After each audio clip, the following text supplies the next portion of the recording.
Thanks for staying with us. Now, to our second topic tonight. The reserved seats bill for women in Nigeria's national and state legislatures is crucial for sustainable development by promoting gender equality and inclusivity, ultimately leading to more representative and effective governance.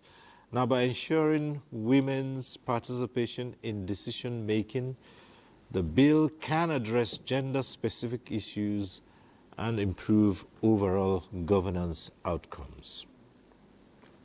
Now, the legislation seeks to alter the long-standing narrative of exclusion and underrepresentation that has marred the political landscape by reserving seats for women in the national and state assemblies. And the aim is to dismantle systemic barriers and create a legislature that truly mirrors the nation's rich diversity. It's about justice, strategy, and national prosperity, not charity.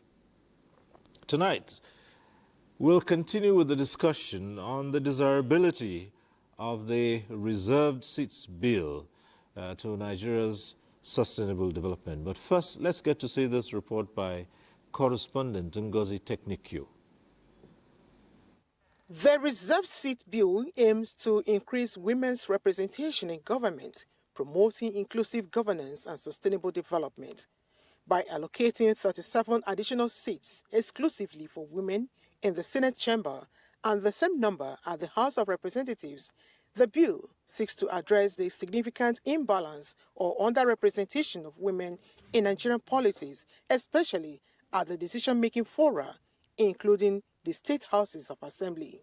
If this scales, that means in one stroke, we have gotten 35% affirmation at the highest level of legislative work in our country. Nigeria will be applauded globally. If we have more women in the House of Rep, more women in the Senate, it will now help us have women in leadership position who can go back and convince their fellow women on the right things to do. Women understand children, women understand men, women understand the girl child. And a woman will come to the round table with these people like a mother. The bill's passage will contribute to Nigeria's sustainable development by ensuring that women, who make up nearly 50% of the population, have a voice in the decision-making processes that affect children, youths, women, and the general populace. Furthermore, some women advocates, while applauding the reserved seat bill, say it is crucial to ending insecurity, neonatal and maternal mortality, among others. Any woman who is able to make secondary education, the chances of that child in that family dying from any of these diseases that belevel children comes down by 500%. You see the importance of education. And when you talk about education, we're talking about awareness, creating awareness, creating areas of women understanding, giving them skills, knowledge, and ability to think for themselves. It will also look to empower young women to aspire. With the seats reserved for women, that means that a whole lot of women will come out to support women. And, that would bring a lot of development. It will bring a lot of empowerment. Because really, a woman wants to be able to see other children, other people like her own children. It wants to be able to see that our constituency where she's coming from is being developed so that she will be remembered. Despite the bill's potential benefits, Nigerian women are advised to address some challenges in order to facilitate the passage of the bill and as well make lasting impacts. The general consensus is that the reserved seat bill is important to promoting women empowerment, leading to sustainable development in Nigeria. Its passage will mark a significant milestone in the country's quest for inclusive governance.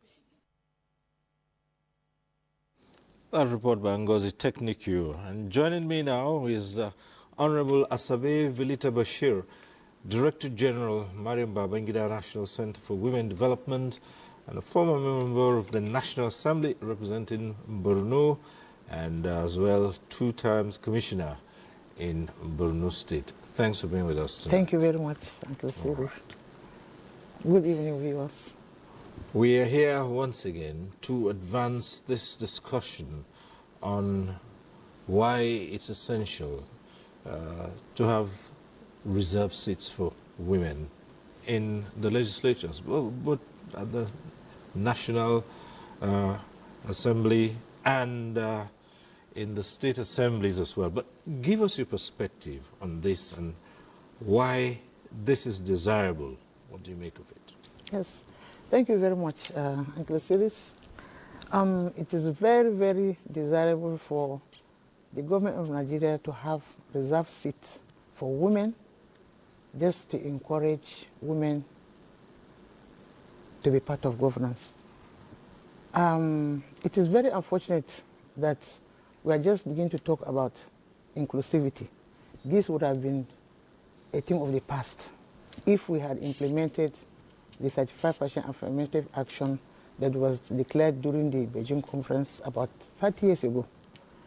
This 30 years ago, by now, we wouldn't have been talking of reserving seats for women. Women, it would have been, naturally would have been, women would have come of age to contest or to find themselves in leadership position naturally, because by now would have been matured. But because of the discrimination against women over time, that is why, and now world over, everywhere in the world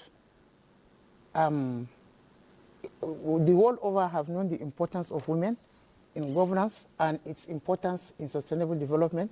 That is why everywhere, everybody is now clamoring for women's inclusion, and Nigeria cannot be different. Today in Nigeria, if you look at the political space or the, we are in democracy. Our democracy now is matured enough, and women constitute, in fact, form the governance, because women, women are the ones that do the voting. We vote people into leadership positions, and we are politically active, and we stand all kinds of pressure during election to make sure that right people are voted for. But unfortunately, when it comes to a woman to be elected into a position, the men do not support us. Therefore, and as the popular saying goes, if you educate a woman, you educate a family, or you educate the nation. Everybody knows that educating or empowering a woman has a multiplier effect. So putting a woman in a leadership position is just, we are just doing ourselves, the nation good, because women are the managers of both the men, children, youth, and all it takes in the population. As we have said, it has been said at the background, women constitute more than 50% of the population. Which government, serious government, would neglect more than 50% of its population? You know? All right. Well, we are also being joined on this discussion by Dr. Ejiro Joyce Otibe-Buzo, Managing Director, CEO, Emerald International Development Services, who joins us via Zoom. Thanks for being with us tonight. Thank you very much. Let me also welcome Yeye Bumi Dikpo Salami, who also joins us via Zoom from Monrovia. She's a development strategist and executive director, Baobab for Women's Human Rights. Let's hear your perspective on this, beginning with Dr. Ejiro Joyce Otibe-Buzo. Let's hear you on the matter of reserving seats for women in the National Assembly and in the state assemblies. Well, thank you very much. Just like our sister has indicated, I'll first say that it is morally correct. It's a question of justice that when you have almost half of your population as women, they deserve seats at the decision-making table. That is very clear. And because we are dealing with sustainable development, experts have linked women's participation with sustainable development. In fact, as far as the SDGs are concerned, the 17 of them, there is a central one, which is SDG 5, that talks about empowering women and girls everywhere. And one of the indicators for measuring a country's progress towards SDG 5 is the proportion of women in parliament. And on that indicator, Nigeria is doing very poorly. We all know the statistics. In the Senate, out of 109 seats, we have 4 women. 1 has been suspended because of prevailing circumstances, so we have 3 women now in the midst, out of 109.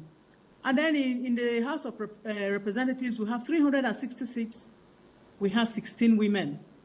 In the previous assembly, we had 13 women, so there's a marginal increase. In the Senate, we had 8 women in the previous assembly. Now we have 4, out of which 1 has been suspended. So we are even retrogressing. Whereas scholars have agreed that without achieving gender equality, there is no way we are achieving the Sustainable Development Goals. These Sustainable Development Goals, SDGs, have to do with the welfare of the people. And the welfare of the people is one of the reasons why government exists.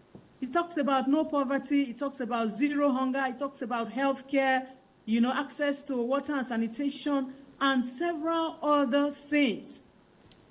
And scholars have shown that without achieving SDG 5, which is gender equality, there is no way we are ever going to achieve all of these laudable goals of the SDG. So, first of all, it's a moral right for Nigerian women to demand, to have seats at the table.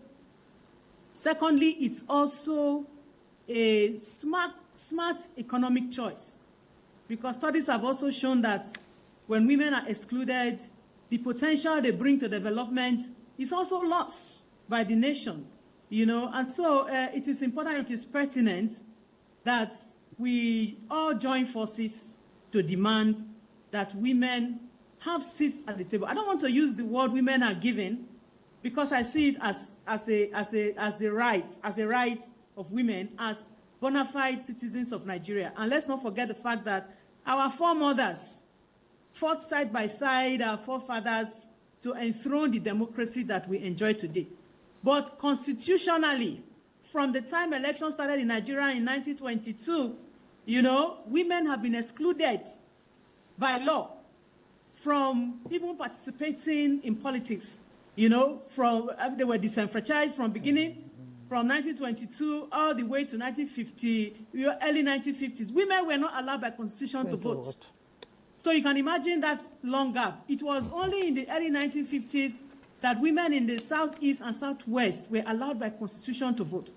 Now, women in the north of Nigeria were not legally allowed to vote by constitution until the 1979 constitution, which sounds to me like yesterday. So the exclusion has been there, and this was legal exclusion. We are not yet even counting exclusion as a result of patriarchy, as a result of violence, as the fact that political parties have been cornered and they have owners who are men who decide who goes in and who does not go in. We have had friends who tried to contest elections who were eminently qualified, but were excluded because of all of these issues. Okay. So I think it's about time. It has become very embarrassing. All our smaller neighbors.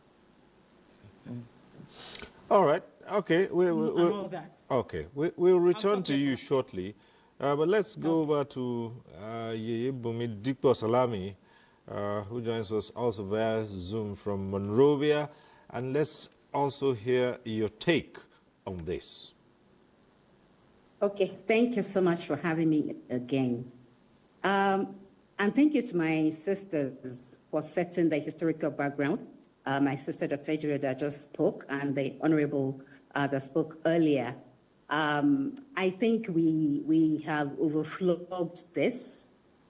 Even a child in Nigeria knows that women do not have what they should have in terms of their participation, their inclusion, because we talk about participation and we really need to unpack that. When you talk about women's participation, you know, women participate so well in electing men into the offices. Okay, they are the organizers, they are the voters. They will stand for long in the sun, in the rain, under the rain, and they will vote, and they will make sure that their votes count. However, what we don't have, like we all know, is that women do not have enough seats at the table. And that is what the special seats would correct, at least with the special state seats that are being proposed now. We are going to have 28% out of 651 that the National Assembly, the membership of the National Assembly will become now. We will have 182 women in addition to maybe the 4% or the 5% that we've had before now. So the 28% that will be added will now move the needle to maybe 32, 35 ultimately. But I think this is the right step, and I commend the sponsors of the bill for this initiative. It's been a while. It's been decades since we've been clamoring for this. People are working at the community level, at the national level, to ensure that we improve the quality and the quantity of women that we have in politics. And we hope that very soon this bill will be passed. It should be passed. Like, you know, we like the earlier speaker said, it is a moral thing to do. And it is also to move women from being second-class citizens like we feel, because men do not walk in our shoes, so they may not know how we feel. We feel like second-class citizens, but we believe that this is going to correct that feeling, and that very soon women will have cause to laugh, to be happy that we all also are full citizens. Thank you so much. All right. Okay.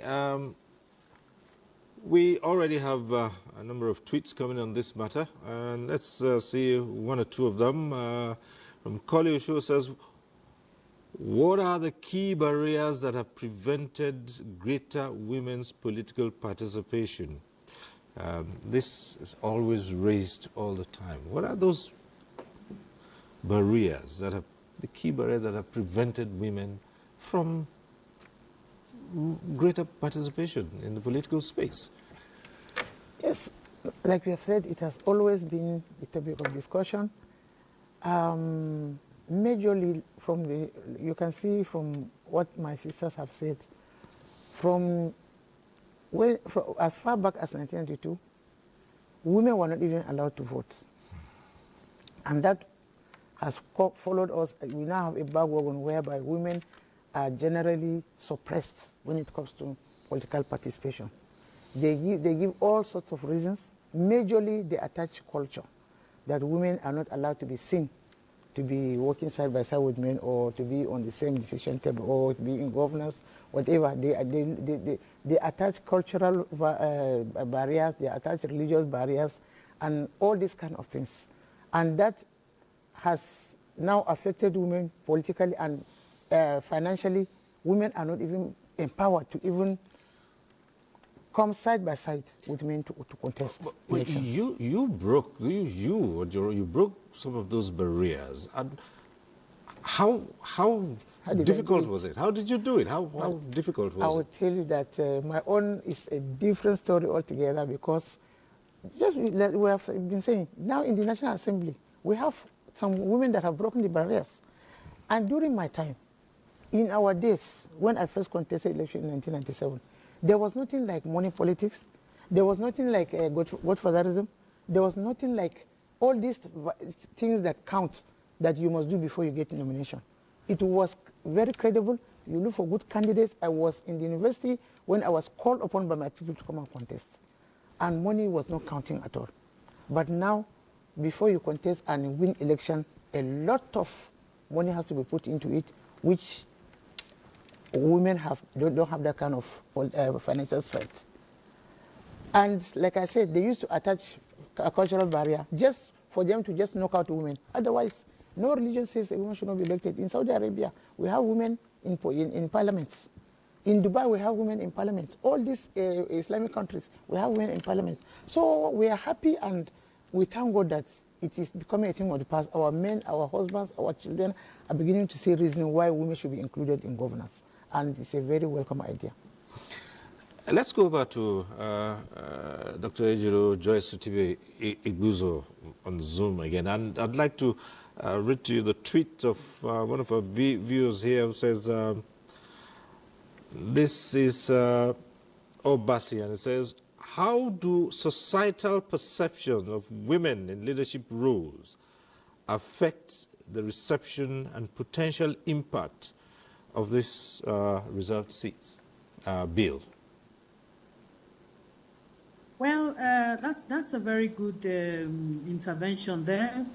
The fact is that, in fact, when you started asking the questions about the barriers that women face, one of the things I was thinking about is the invisible power of patriarchy. We live in a patriarchal society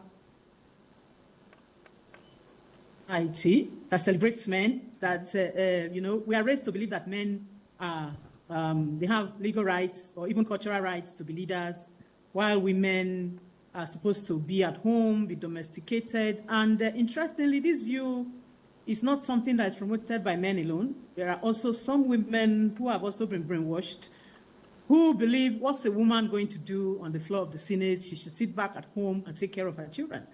But that is a very backward perspective. If you think that a woman who is on the floor of the Senate does not take care of her children, you are highly mistaken, because it just shows that you probably have not related with some of these women. We have related with women in high places who take good care of their children, who create opportunities for their children, who make every arrangement. And we have also seen women who sit at home all day, and before their very eyes, their children fall and break their heads. So it's not a question of you being in the house, for you to then judge a woman who takes care of her children and who does not take care of her children. So the perception that women are not fit for leadership is still prevalent. So to a large extent in some places.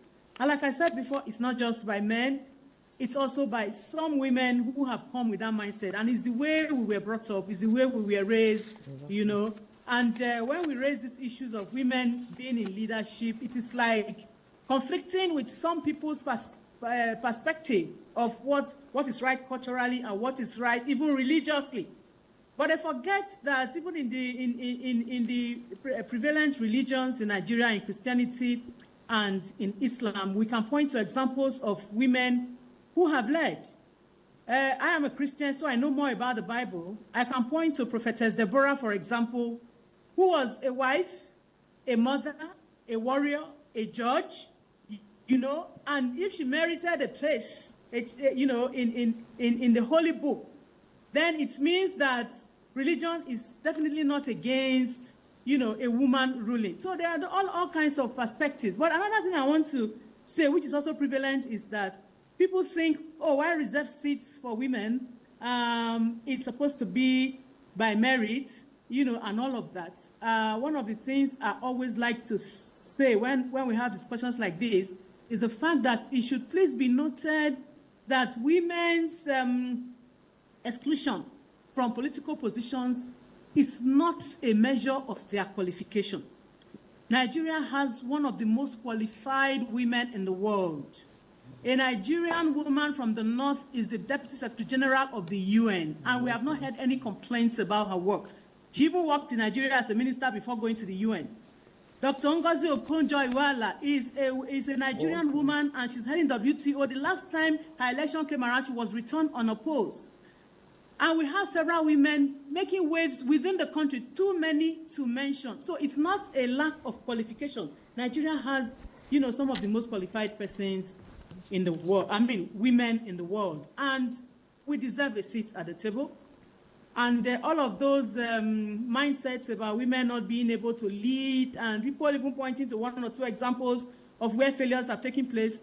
When it's a woman that fails at something, it's great news. compared to the number of men that have also failed in those places. Nobody thinks about that. As far as it's a woman is judged, how do I put it? You know, overjudged. And when it comes to women leading, people want to scrutinize your qualification and all that. But I'm saying that even affirmative action, and by the way, we have a national gender policy. People still think the gender policy codes it provides for 35% affirmative action. That was the previous one. The current national gender policy actually provides for 50-50 affirmative action, and it was adopted by the president's cabinet during President Buhari's time. You know, so it's a national document, it's a valid document that is supposed to drive the way we do things. Even the renewed hope agenda of the current president provides for 35% affirmative action for women. But how do these policies and promises translate to action? This is where the problem lies. And if I have a little bit more time, I will just say that recently, in February 2025, the Nigerian Institute for Legislative and Democratic Studies, which is a think tank of the National Assembly, developed a NAS-GESI policy, gender equality and social inclusion policy, was validated in February, and there was commitment by members of the National Assembly to take this forward. But of course, it's because of the things that are going on in the country right now, and the fact that 2 years into their election, people are already scrambling for how they will come back in 2027. I don't know how many people are looking at that strategy. But we have these documents in place. How do we translate them to action? Perception is one thing. It does not help anybody's case. But like I always say, what advocacy and lobbying has failed to achieve in the last 100+ years, one law, we correct it. And that is where the reserve seat bill comes in. It's a temporary special measure. Several countries have used it. Out of 54 countries assessed in sub-Saharan Africa, 41 of them are using one form of special measure or another. So this is not a new thing. Okay. Rwanda got to where it is because of the 30% quota, in its laws. So what we're asking for is not something that has not been done before. Several countries are doing it. And that's the only way we can correct the wrongs. So see this as a form of reparation. Women were excluded by law from participating since 1922. And then now that the Constitution is open and allows it, we are saying, by way of reparations, correcting the long years of marginalization, let this bill pass. Okay. And there are provisions in the bill that says it's for 4 election cycles, and also it's a temporary special measure, by which time women will probably be on this level playing field with men to contest fair and square, to get their positions. Thank you very much. Let me stop there for now. All right, and at this point, we'll take a short break. We'll take this message, and we'll be back. Discussion is going on about elective and appointive positions in the ongoing constitutional reforms. Are you wondering what this is about? It is very simple. Gender quota is a policy that ensures a fair representation of both men and women in leadership and governance spaces. It is designed to create a more balanced and inclusive environment by setting a minimum threshold for either gender, recognizing that both men and women bring valuable perspectives to decision making. For example, this is in place in Rwanda, where women make up 61% of the parliament, and in Namibia, where women make up 46.2%. In Nigeria, without a gender quota, women in parliament are 4.7%. With a gender quota, we can change this narrative. Join the movement.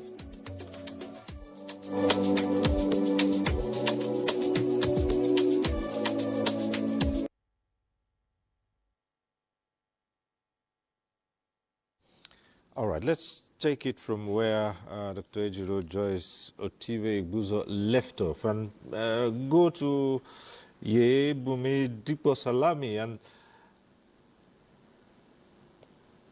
the intent has been there, a policy has been there, but nothing has happened.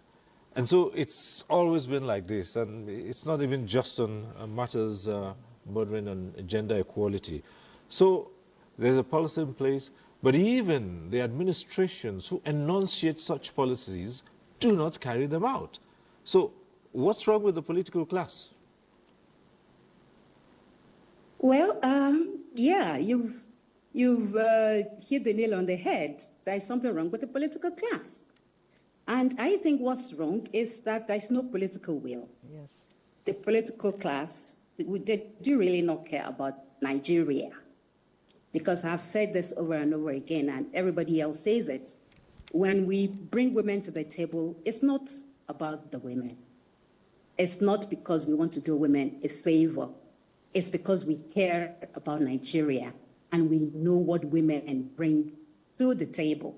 We know that when women are at the table, we will have different perspectives. We know that women will focus on what is really important because we have been socialized, we have been trained to do that. But you know, we have national laws, we have international treaties that we have signed on to, but because the men, and I will say categorically here that I'm talking about the men, if the men who are in governance, who are in office, year in, year out, if they decide to do right by Nigeria, women will be at the table. We wouldn't have even waited till this long to bring up the bill for the special seats, because you know that before now, it's been like a men's club. Even up till now, it's a men's club. You have 4 women out of 109, which means you have 105 men. So it means what can 4 women do out of, you know, the whole lot compared to 105? It means that women's voices cannot be heard.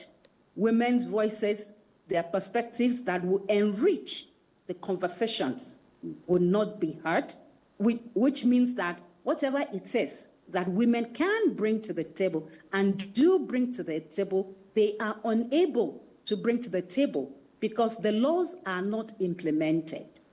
The laws are, it's as if we do not have the laws.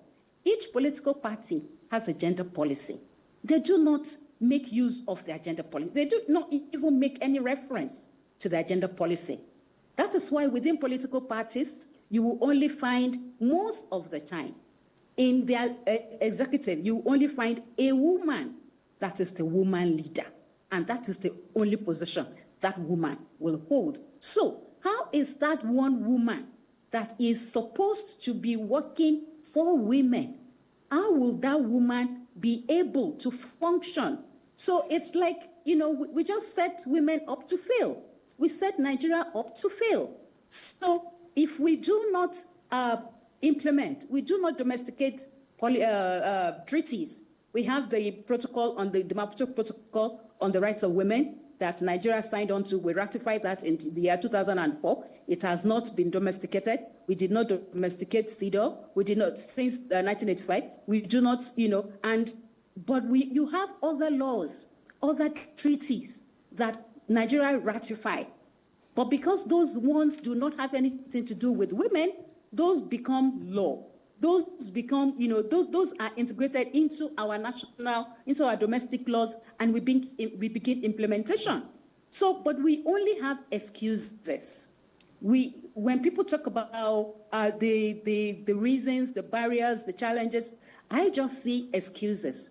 Because if we do not have the political will to do right by Nigeria, we will continue to foot drag. We will continue to, you know, want women to grovel. We will want women to keep running from pillar to post, because we really, really, truly do not care about Nigeria. Leaders who care about Nigeria will put the interest of women at the center of the conversations, because we know that when we have women in every country, when you go around the world, you see that the countries where women are included, they are at the table, those countries, they prosper. In 2022, I led a research in 10 African countries. I was ashamed because I led that research. We had researchers from 10 other countries, and Nigeria was at the bottom. I almost wept, because for me, it speaks volumes to say a country that is seen as the giant of Africa. We keep saying it. I don't know, maybe a giant from the rear, but we keep saying we are the giant of Africa. We have the highest GDP, we have this, we have that, we have multimillionaires, we have billionaires, we have, but the thing is, we're not making progress. And until we bring women to the table and make sure their voices are heard, we will continue to be on one spot. All right. I'll stop there. Right, let's come back to the studio here now, and I'll just bring up another tweet here I would like you to comment on. And this is by Ifoma. Says, why can't Nigerians learn from other countries that have successfully implemented gender quotas in politics? Some countries have. Why can't Nigeria just borrow a leaf from those countries? Exactly. What's peculiar here to us that, look, some countries have done it, but we can't do it in Nigeria because of what? The only reason is, like my sister just spoke, lack of political will. Because we have all the laws in place, all the treaties, we have been signatories to some of the conventions, the treaties. It's just for us to have the political will for implementation. There's no political will in this country. But like I said, there's light at the end of the tunnel since the apex bodies have started talking about reserving, sponsoring bills about having reserved seats. That is the hope we have now. How much of the support of the traditional institution have we garnered here? Because, as you say, some would want to hide under the guise of traditions and culture and such things. So the traditional institutions in this country would be a force to help drive this. How much of the support have you garnered? Yes, we will not be. I'm not in the right position to say how much support we have gathered from the traditional rulers, but as far as I'm concerned, the Ministry of Women Affairs Nigeria is working very hard on advocacy. Very soon, the bill, before it is passed, we have to do public hearing, and you cannot be seen to go into public hearing without you going around to canvass for support. And traditional institution is one place that the ministry is taking its advocacy to, so that we can gather support during this passage of this bill, so that we have a smooth ride for the passage of this bill. You have a major stake in this. Of course, you're DG of Center for Women's Development, yes. And this is about making sure that women can contribute their quota to the development of this country. How far would you go with this drive? That's what I'm saying. My agency, which is the Madam Babangida National Center for Women Development, is an agency under the Ministry of Women Affairs. It is a collective responsibility. It is on us to go and advocate, to canvass for support from all quarters. As we're talking, as the National Assembly is sponsoring this bill, the ministry is poised to going out on serious campaign to make sure that this bill is passed. And our greatest happiness and luck is that it is a man this time around that is sponsoring the bill. That is the Deputy Speaker of the House of Representatives. So it makes it easier for him to now gather support from his male counterparts, because like we have been talking, we only have 17 women in the House of Representatives out of 360 male House of Reps members. In the Senate wing, we have only 4 women out of 109 senators. So if we go by the voting system, definitely we are going to lose out again, just as we lost the other 5 gender bills in the previous assembly, which is the next assembly. So definitely my ministry, that is the Ministry of Women Affairs, headed by a very, very dynamic lady, Honorable Iman Suleiman, is taking the bull by the horn. We are going to take the campaign down to the grassroots level to make sure that this time around, this reserve seat bill is passed. Dr. Otiwe Buzo, change, let's say, is an uphill task. And it wouldn't be easy. You're taking this right down to the sub-nationals as well as the assemblies right there. Yeah. So we're looking at the strategies you're going to adopt to this. How would you take this fight right to the doorsteps of all those who might want to resist? Well, Nigeria is a huge country, and if it has taken us over 100 years to get to where we are, to have 4 women out of 109 women in Senate, you can imagine that if we wait to do everything by advocacy, by lobbying, by appealing to people's sensibilities, to take maybe 200 years to get to where we want to be. I see legislation as a veritable channel to correct what has gone wrong. You can't rule a country on people's perceptions, people's beliefs. We have our constitution, and if there's a constitutional amendment that provides for these reserved seats that we're talking about tonight, the National Assembly will comply, the states will comply. So law is a veritable channel by which we can correct, long years of marginalization, all the wrongs, that have been done. If the Electoral Act, for example, states that every political party, when you submit your nomination forms, X% of your nominees should be female or male, everybody will comply. If you don't comply, there are consequences. Your nominations will be rejected. So a country that is ruled by laws will always succeed. It's easy to make corrections. But I heard you talk about traditional rulers, and I say yes, that's also very important. Traditional and religious leaders need to join forces with everyone. In fact, if we understand the benefits of having women in governance, then we will know that it's not just a fight for women or for female activists. It is something on which everyone should raise their voices and converge efforts. I look forward to the day when NLC will march, for example, and say, because we want women included or a certain law passed to ensure that, the wrongs that have been done to Nigerian women, are corrected, simply because they understand that when this is corrected, the entire nation benefits. But I can't say that everything has been in vain. So there are parts of the country where advocacy and lobbying with traditional and religious leaders have yielded some results. So, for example, in the Southeast, we hear that in some communities where traditional leaders did not include women in their cabinets, because of some work of NGOs in those communities, at the last count, sometime last year, somebody mentioned that there were 32 new chiefs that have been sworn in, appointed into traditional cabinets that were exclusively male cabinets. So it's happening gradually. And I know that several organizations like UN Women, Ford Foundation, they are engaging the National Traditional Councils, where you have the powerful traditional rulers and some powerful religious rulers, engaging on the issues of gender equality. Of course, many of them would not want to call it gender equality. They want to call it gender equity. And for me as an expert, I know that when you achieve equity, then you are driving towards equality, which is the goal. So whether you call it gender equity, there's another group called the Side-by-Side Movement. It's a group of faith leaders who have Christians and Muslims working together to achieve what they call gender justice.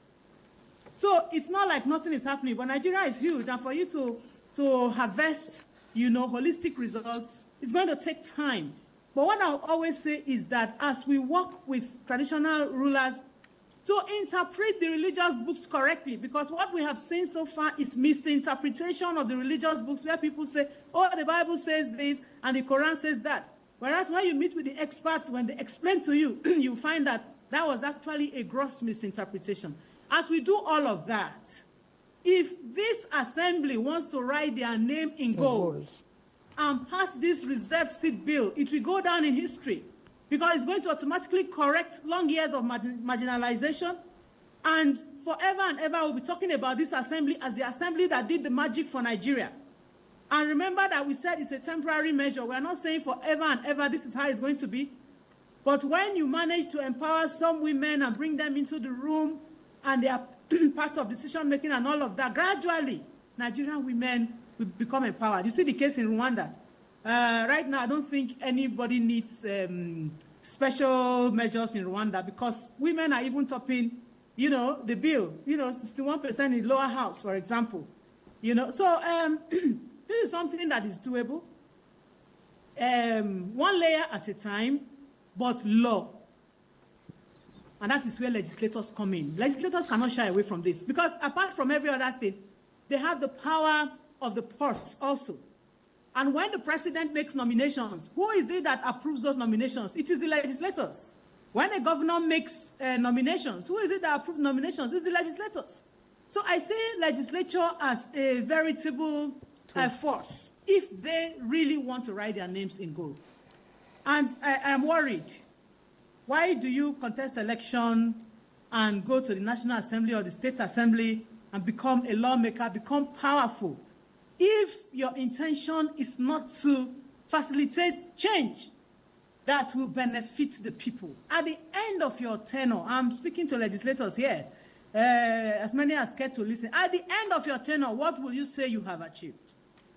Are you going to count the number of people from your village who you placed on government salary, many of whom are doing? Are you going to shine and say it was during my tenure that many years of marginalization of Nigerian women has been corrected? One law will do the magic. Thank you. All right. Okay. And let's go along and say this bill is passed. And this is for Yeyebumi. It's not just the end of the story. It is a step in correcting this imbalance that's been there for 100 years or more. So this bill is passed and the seats are reserved. What next? Well, thank you so much for that question. We've been looking forward to a day like this, that we'll be talking about the seats. And when we now have the seats, it will now be up to the electoral umpire to ensure that it is implemented. Because we have so many women at state and national level, state level, who really want to contribute to Nigeria, but they do not have the opportunity. Now this is the opportunity. Women have been sensitized. We have enhanced the leadership capabilities of women. We have, exposed them to so many things over the years. And, when the bill is passed and assented to, now that will be the day for us, Nigerian women, because we have so many politicians, so many aspiring politicians who are discouraged by what is happening right now. They really don't want to go into that terrain because they are asking, what is in it for us? Because the women that are there now, what are they getting? But now this will encourage more women to come in, to also begin the process, to begin to participate. It's also going to be a new dawn because as we speak, we have about 14 or 15 state legislatures that they do not have a single woman.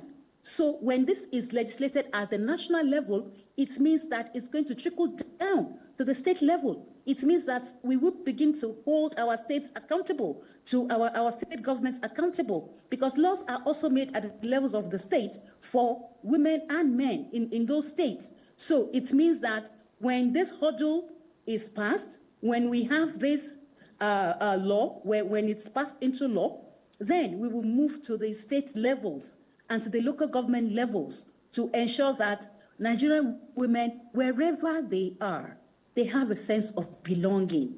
They have a sense of being full citizens, and they can contribute to the growth of Nigeria. Because when this is passed, it's not even if. I'm not talking about if now. I'm looking at when this happens. And I'm hoping, I'm crossing my fingers that this will happen very soon, so that in 2027, we will now have scores of women in government, at the National Assembly. And that will also, the law will motivate the states to also have more women. We'll have younger women who have something to look forward to, who have role models, who have mentors, who will be at the National Assembly. We will have a National Assembly where women are not looking like flies on a glass of milk, because that is what we have right now. You know, at the National Assembly is a glass of milk, and we just have women like flies, you know, and then you can see the difference in the colorings. So when this happens, very soon, it means that we will have the Nigeria of our dreams. It means that we will have different perspectives. It means that we will have a strengthened democracy. It means that we will have more women, more young women, and more women even at the grassroots level, aspiring to go represent their senatorial district, their federal constituencies, and we really cannot wait. All right. It gives me joy, and it's going to be the joy of my life. All right. I'll have to, at this point, thank you very much, Yeye Bumidiko Salami, Development Strategist and Executive Director of Baobab for Women's Human Rights. Thank you so much for being part of this conversation again. I recall My that pleasure. you were part Thank of it you a so couple much. of weeks back. Thank you for being part of it again. Thank you. Thank you so much, sir. Dr. Ejiro Joyce Otibe Buzo, MDCU Emerald International Development Services Limited. It's been nice having you as part of this conversation. Thank you very much for your contributions and your thoughts here. Thank you so much. Appreciate it. Thank you. And back here in the studio, Honorable Asabe Velita Bashir, DG Mariam Babangida, National Center for Women Development, who has been out there and has challenged these concepts and even made inroads. And we'd like to thank you. And just a final word from you. Thank you very much. Well, I want to toe the line of my sisters. I'm looking forward for a day that this bill will be passed, and that will be a day that all Nigerians are looking out for, and it will be a time that Nigerian women will have a sigh of relief and come out to participate fully in political leadership, inshallah. All right. Thank you so much. God bless. Thank you. And that's our program. I'd like to thank you for being part of it. Next week, we'll be back with NTA Tuesday Live. I'm Cyril Stover. Bye for now.